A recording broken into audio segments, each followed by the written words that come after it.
state of people is extremely disturbed.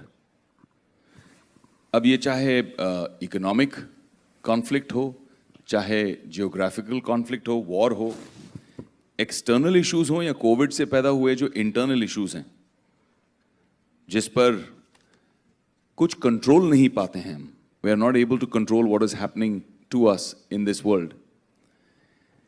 Please guide us how the youth of today that is very worried, that is very disturbed by violence and conflict all around, the insecurity all around. Please guide us how we should deal with both controllable and uncontrollable conflicts.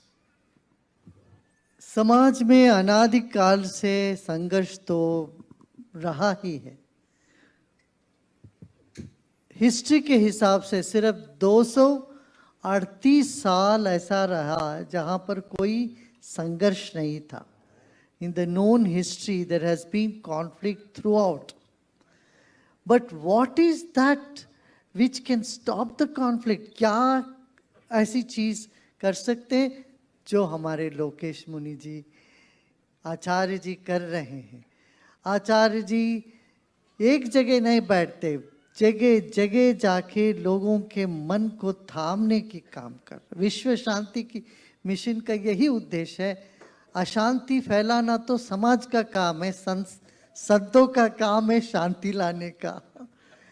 और जिस समाज में संत नहीं है वहाँ अशांति ही है, और जहाँ संत होते हैं वहाँ शांति ही शांति.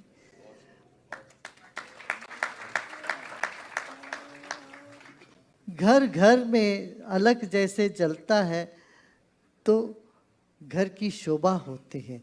ऐसे गांव गांव में जब संत चलते हैं उस गांव का जो वातावरण है वो सुखमय, शांतिमय, आनंदमय हो जाता है. देखिए कितना तपस्या करते हैं हमारे जैन मुनि लोग. पैदल चलते रहते हैं एक से गांव से दूसरे गांव निरंतर. जैन संप्रदाय में यही है. दो महत्वपूर्ण बातें जैन संप्रदाय ने दुनिया को दी है. एक तो स्यातवाद, जहां स्यातवाद पर लोग अमल करते हैं, जीवन में उसका वो करते हैं, कोई एक्सट्रीमिज्म वहां पनप नहीं सकती. स्यातवाद माने सब संभव है, ये भी सच है वो भी सच है, ये भी हो सकता है वो भी हो सकता है. तो कट्टरपंथी का वहां कोई जगह ही नहीं होती है. बहुत सुंदर, बहुत सुंदर. और दूसरा अहिंसावाद. अहिंसावाद में अहिंसा परमो धर्म, अहिंसा के पथ पर चले तो आनंद ही आनंद है. अहिंसा के बगैर कहीं सुख नहीं है, शांति नहीं है, संतोष नहीं है. अहिंसा के रहते हुए कहीं कोई मुश्किल नहीं, मुसीबत नहीं है, समस्या भी नहीं होती. ये दो बातों को लेके चलना.